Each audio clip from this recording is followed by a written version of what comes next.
turi kwitembereza buhoro buhoro, reka twisange mu isomero ry'ibitabo. Iryo somero ryitwa Bibiliya.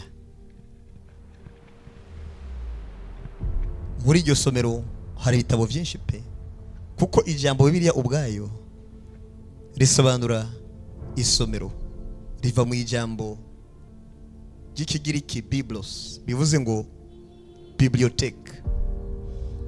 Muri iyo bibliothèque hari ibitabo nk'itanguriro, gusubira mu byagezwe, ibitabo nka Ezira, Nehemiya, tugakomeza za Malaki, Injiri nka za Matayo, Mariko, tugakomeza mpaka Uvyete kugeza ku gusubira ku gitabo cya nyuma hariya kure, ivyahishuriwe Yohana. Ariko aho dushaka saho tugaruke gato inyuma muri Matayo 24, aho tugiye kurabira hamwe ivyabaye n'ibigiye kuza. Burya kirema muntu dukozwe mu matsiko, haba haravuzwe byinshi, harakozwe byinshi, ariko habaye ibihe hashitse biki. Muri Matayo 24 ivyo tugiye kubibutsa uyu munsi kuri Itara Events, banza ukore subscribe. Matayo 24 haravuga ngo Yesu arasohoka ava mu rusengero, akigenda abigishwa biwe baramwegera ngo bamwereke inyubako y'urusengero. Kumbona babwire ko ndetse kimwe mu bintu bari bikomeye cyane abayuda biratira harimwo n'urusengero, urusengero rwa kabiri. Urusengero rwa mbere burya wagomba kubakwa n'umugabo witwa Dawidi, inshuti y'Imana, ngo umugabo Imana yishimira cyane. Dawidi yarabwiye Imana ati, Imana nkeneye kubaka urusengero. Maze Imana iravuga iti, wa mwana we ntunyubake urusengero kubera wo biganza vye waranduye, ufise amaraso menshi, warishe waratikije kubera intambara Dawidi yagiye agwana.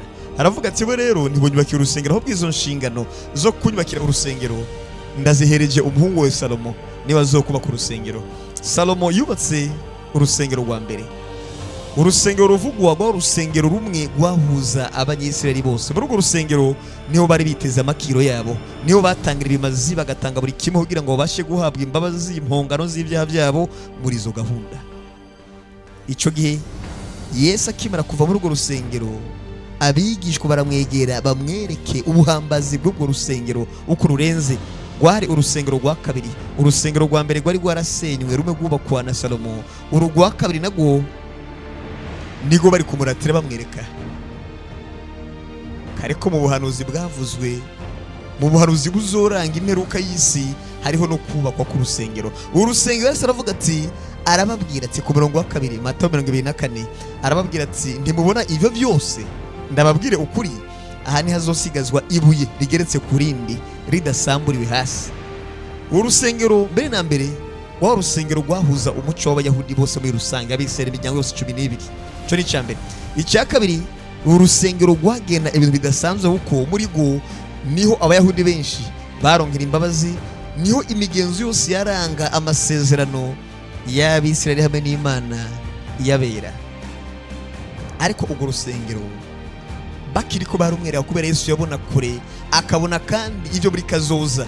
Yabatse ntimubona ivyo byose? Ndababwira ukuri, aha ni hazosigazwa ibuye rigeretse ku rindi, ridasamburiwe hasi. Ubwo n'ubuhanuzi bwashitse burya.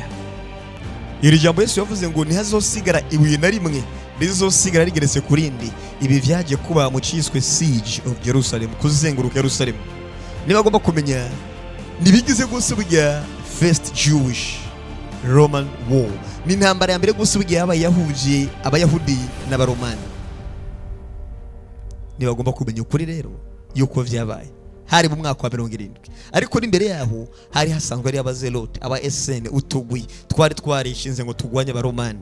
Abaromani bari barafashe tayari ubwami bwa Isirayeli, hategekwa n'abaromani. Ariyo mpamvu Yesu babwira ngo uzo ukubita ikofi ubamfuze umutegere n'ibugyo, uzo kubwira ngo ndenze uyu musozi uzumurenze n'uwa kabiri, uzo kunyaga ishati mugerekere ko ahubwo n'ipantaro. Yagomba kubwira iki abisirayeli? Naho benshi bagiye bisobanura ko tariko Yesu ntiyagombye kuyigisha abanyisirayeli ngo muce bugufi ku buryo bahohotera ntihagire icyo mukora. Oya, we nk'umuntu yabona ko ariko abwira ati abagabo barumane babasumba inguvu basumba buri kimwe niya gukubita iburyo umutegera ibumoso muri make ikimenyetso cyo guca bugufi kirazira kugwanya ubugusumba ububasha uburi kuriyahura ibibanse kuvyumva ku buryo ijambo ry'Imana rivuga ko usome mu bigabane biheruka nako bibanziriza ibi aho mva kubwira ngo Yesu yarasohotse tegeza igisagara ngo ararira kuko yarize Yesu impamvu yarize yaramaze kubona ikigiye kugera ku Bisirayeli imbere kubera banse kumva ababigize ngo naba essence ababigize nabazerote utugwi twivyigomeke muri yo ntambara barakubwira ijambo Yesu yavuze yarivuze ritaraba yaravuze ati ntimubona ibi muri ko murandatira ngo n'urusengero ngo rwo mabengeza ngo rurubatswe ngo rusengero rwa kabiri the second temple yaravuze ati ibi byose mubona ntawe zizosigara rigereswe kurindi ibi byabaye mu ciswe siege of Jerusalem mu mwaka wa 70 CE bivuze ngo ni common era muri imyaka turimwo subira inyuma muri imyaka turimwo turi muri 2025 subira inyuma rero tugere mu mwaka wa 70 Yesu amaze kuduga mu ijuru inyuma yo gupfa no kuduga byara amaze kurangiza umugambi wo gucungura bisi ico gihe basenye urusengero rwa kabiri Yerusalemu barusenye intambara n'imivurungano gose vyatangwe itariki 14 z'ukwa kane biza kurangizwa neza mu kwezi k'umunani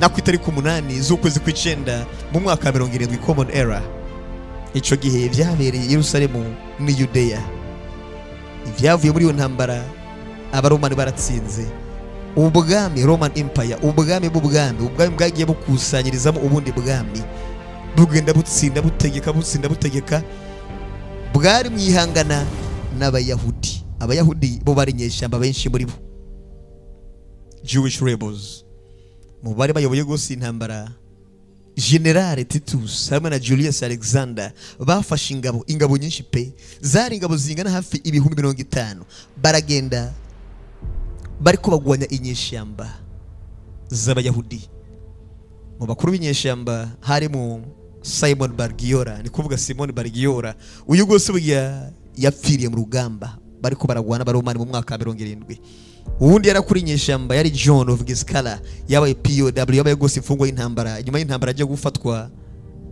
n'abaromani hari n'undi gose burya bita Eleazar uyu nawe bamukatiye go gupfa baramumanika abaromani baje ari benshi ingabo zigizwe n'ibihumbi 50,000 soldats abo bose burya bari baritoje bazi intambara icyari cyo bakoze bagenda kugora inyeshyamba z'abayahudi zagomba ngo zibohure bibagira ijambo Yesu yavuze ngo burya kirazira kugwanya umuntu agusumba ububasha bwa byose kuko Yesu ntiyazanywe no gushinga ubutegetsi hano ku isi ngo ayobore oya yarazanye no gushinga ubwami bwamwe mu buganisha abantu kugera mu bwami bw'ijuru ariyo mpamvu yavuze ngo banza mwitwararike ubwami bw'Imana no kugoroka kwayo ibindi byose vy'isi muri make muzo bihabwa nk'inyongera ibi inge banse kuvyumva ariyo mpamvu ko mujye gusoma wumva ngo nimwumva bigenza ukunuku muri handi muri Matayo 24 yababwiye ngo nimwumva bigenza ukumuze muhungire hariya mu misozi uzuba ari hejuru ngo ntazobanukana no gutora utwiwe ntiyari ko aravuga ibihe by'inzamba by'iherezo ya aho hano ariko aravuga ibari bigiye kuba mu mwaka wa 70 inyuma yo gupfa kwiwe naho ndetse muri kigabane nyene hagenda hivangamwo rikuvuga Yesu yasize agaragaje ikarata y'ibihe uko bizogenda bikurikirana inyuma y'urupfu rwiwe uko bizokurikira ko bazohamwa rikuvuga intumwa zizohamwa ivyo bivyo uhakurikire kandi burya iyicwa ry'abantu bazogwanya baromani mu mwaka wa 70 Bake gose barakubira ko Yesu abaye imyaka hafi 30 na ari ku isi maze aridugira mu ijuru ni kuvuga rero gereka ko iyindi myaka itari myinshi imyaka nkine yonyene nyuma batangiye guhamwa bamererwa nabi nyuma y'indi myaka 70 hafi ne ivyo yavuze Yesu biraba mu mwaka 70 icyabaye abakuru b'inyeshyamba Simon Bargiora John Giscala hamwe na Eleazar ben Simon bivuze ngo Eleazar mwene Simoni abaanye bagombye kugwanya ubutegetsi bw'abaromani ico gihe abari barumviye Yesu barahunze hari mu gihe cy'amasimbi cyagiye busanga hakonje mu mwaka wa 39 hagana mu 70 common era aho ndetse umugabo witwa Titus yayoboye abasirikare barenga 50,000 harimwo legiyoni hafi 4 n'abandi basirikare bo haruhande binjira i Yudeya. Cyagihe amababi abari kwarakoragurika hasi, aho basirikare bazungurutse Yerusalemu. Aho hantu hari mu misi ya Pasika Yerusalemu. Abavuye gose hanze y'ibindi bihugu baje kuraba uko bimeze, uko Abayahudi baserebura Pasika de Passover. Hariho kandi n'impunzi zavuye gose mu zindi ntara. Ico gisagara cari cyuzuye abantu pe, ariko cyarangwamo kandi burya n'intege nke hagati yabo kuri bo, kubera udutsiko twari tuyobowe na John Wigiskala, Simon Bargiora hamwe na Eliezer mwene Simoni. Bari bafise utugwi tw'inyeshyamba twari twarashinzwe ngo tugwanye intwaro y'agahotoro y'Abaromani. Abo ubwabo ntibumvikana, bari baramaze kwicamwo ibice muri Yerusalemu bafise gose leta y'inyeshyamba. Ico gihe ico bakoze muco bise ngo the siege of Jerusalem. Uyu mugabo Titus n'abasirikare barenga 50,000 bageze Yerusalemu, babura uko binjira kubera ibisagara bya kera by'abavyubatswe mu mbike ndende, kuvuga ibikuta biri n'ibijyango biremereye. Ico gihe ngo bazengurutse Yerusalemu bamara igihe kirekire cyane hazengurutswe atawusohoka atawinjira. Bivuze ngo ubucuruzi injya bajya baraziriye mpaka zirahera. Ico gihe birakomera, abo bantu batangura kwicwa n'inzara, inyota, ibiza bitangura kuba kubita birabanosha mu gisagara hagati. Ariko Yesu yari yaravuze ico gihe ivyakurikiye Abaroma baragiye bashwanyaguza muri za mpome z'igisagara, bahatiriza gose ariko bararinda urusengero bose. Burya abantu batangura guhungira muri rwa rusengero nk'uko Yesu abivuze. Ico gihe Titus yaragiye arashwanyaguza arinjira arica, arakubira ko imivu y'amaraso yatemba. Barakubira ngo muci y'ukwezi bita Ava muri kalendari Ave muri kalendari y'Abayahudi, ingabo z'Abaroma zinjiriye gose kuri Temple Mount. Kubumviriza amakuru iri jambo subwa muragyumvise, binjiriye kuri Temple Mount baze barasenya, basenya rwa rusengero rwa kabiri rwari rwarubatswe. Mwibuke igihe bava mu bukoroni mu buretwa bari batwawemo, ico gihe babwiwe n'Imana ati nimwasubira bana banje mu gihugu nkabakuriyo mwatwawe nk'inyagano, muze mugende mu nyubakire ingoro yanje. Ariko ngo nimwajya mu gahimba ntimuze mu nyubagire. Bavuye aho bari baratwaye mu bihugu by'abanyamahanga, barangije Imana yemera ko basubira iwabo. Bakimera gusubira iwabo Yerusalemu, intumbero ya mbere kugira ngo hubake urusengero rwa kabiri ku rwa mbere rwari rwarasenywe, bari barabwiwe ati mwabana muze mugende, nimwagera mu gihugu muze bubake urusengero nk'uko urwa mbere rwari rwarubatswe. Barasubiye mu rugo bahabwa uburenganzira. Bakimara kujya ico bakoze kugira ngo bubake, bashinze gusa imishinge baca baridibamira, batangura kurya amafiriti ku gihe. Imana irashavura, yarabwira ati mwebwe rero kubera mwanse kubaka, nuko umukozi w'Imana Ezra muvugishwa nayo ati ko mwanse kunyubakira urusengero, guhera uyu munsi muzokwera amafaranga, ariko gose mukwera amafaranga mu mifuko itobotse, muzovoma amazi muyavomere mu giseke, nta kintu na kimwe muzokora gicemwe. Bumva ko bakiwe kandi kwijukira kubaka urusengero, baragubaka pe. Urusengero rwa kabiri rero nibwo Yesu agiye kuvuka nyuma asangaho, ubwo nibwo bamuratiye urusengero rwa kabiri. Aravuga ati ntawe rizosigara rigeretse kurindi. Kandi koko muci mu kwezi kwa Ave ingabo z'Abaroma, Abaromani barinjiye kuri Temple Mount bashwanya gusuga urusengero rwa kabiri. Rero ayo niyo mpamvu gose bijya buri mwaka Abayahudi baraserebura bibuka ivyo urusengero rwa kabiri rwashwanya guje nko Yesu yabivuze, naho benshi banse kwizera. Umunsi mukuru bita ni n'umusoma sengesho burya bakanisonzesha, ni Tisha B'Av. Abaromani nyuma na nyuma baje kurangira gose bafashe igisagara cyose. Abari ko barabagwanya bo bose barabatsimba barabica. Abantu ibihumbi amacumi baricwa, abandi baracakarishwa, abandi bacibwa imitwe, ibintu biradogera. Igisagara mu mateka akoresha ijambo ngo the city was systematically destroyed. Cyarasenye mu buryo nyine ubona ko bwagenekerejwe neza muri systeme idasanzwe, kuko ingabo z'Abaroma byari nk'ibisazi. icyo basize n'igisagara baragisenya, ahubwo basiga iminara 3 yonyine. The Herodian Citadel yarasigaye, niyo yasigaye ihagaze nk'ikimenyetso cy'ubuhambazi bw'icyo gisagara, kuko kiracari gikomeye. Turasenye buri kimwe mu gisagara cyose, nabwo dusigaje gose burya Citadel ya Herode, uwo munara. Hasigaye iminara 3 yonyine mu gisagara kizima, inyubako zirashwanyaguzwa. Haciye umwaka nyuma yo gutsembwa kw'Abayahudi, intsinzi y'Abaromani batamye kuyiserebura muri Rome, mu Butaliyano bwa none, aho ndetse bagiye bafashe abantu benshi amajana, bagenda bafata rwose bagenda ibyo bakuye mu rusengero, ibikombe bya zahabu, ibiki, ibintu byose bidasanzwe bagiye babitwaye. Haba n'umwami yaratwawe, ibintu byagaragaza ubukomezi bw'Abisirayeli byaratwawe, ndetse n'icyo bita ngo ni the Arch of Titus kiracari mpaka uyu munsi, cyaragiye kirashingwa kugira ngo bagaragaze ko ndetse uburoma bwatsinze. Ibi ni byo Yesu yavuze, kandi nyuma byaje gushika. Inkuru ni ndende, ntiyovugwa ngo irangizwe ubu nyine, ubwo n'ubuhanuzi bwashitse. Ariko kandi tugiye ku murongo wa 3, Matayo 24, ngo yicaye ku musozi wa Elayono. Uyu musozi mpaka uyu munsi muri Isirayeli urahari, bishimangira ko ijambo ry'Imana ritabesha ko uyu musozi urahari. Yiciye ku musozi wa Elayono, abigishwa biwe baramwegera bihereranye, baramubaza bati, tubwire ibyo bizubaho ryari, kandi ikimenyetso kizoba icyukuza kwawe n'icy'umuhero w'isi.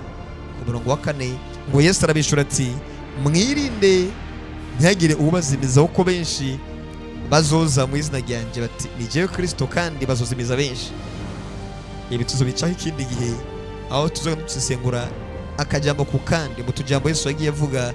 Tugende no kubagiye bigira bavugishwa, no kubagiye bigira ba Kristo. Ubu buhanuzi yatangiye kuvuga ku murongo wa 2, ubu bwarashitse. Mu gihe ciwe bwari ubuhanuzi bwo muri Kazuza, ko hari mu mwaka wa 30 hafi wa 30 na rimwe canke na 2, niho amajambo yavuze ari ku murongo wa 2 nayo tugiye gusoma. Bivuze ngo yababwiye ibyateguza kuba inyuma y'imyaka hafi 38 canke 9, kandi vyarangiye nyuma y'iyo myaka. Ivyo yavuze cyagiye kuri wa musozi wa Elayono avuye ku rusengero, vyarabaye. Titus arabatsemba. Yongera kandi kuvuga ku murongo wa 3 no wa 4 yuko hazoza benshi mu izina ry'iwe rya Kristo. Abo baragaragaye henshi cyane, tuzobaraba umukuru umwe mpaka tubase ngo tubamenye ngo ni bande baje biyitaba Yesu, kuko barabonetse. Ibyo urusengero hari ahandi higeze kuvuga muri Bibiliya ngo ikizoranga, kandi burya ko umuhero ugiye kuza, hazongera kuvugwa ngo bongere kandi bubake rwa rusengero rwari rwarasenywe rwa kabiri, ni kuvuga the third temple, ni kuvuga ingoro ya 3. Mukazokumva ngo iyo ngoro igiye kubakwa, muze mumenye ngo iherezo rigiye gushika. Negeze kubasomera mu minsi yahera mu kiganiro kiringa kuri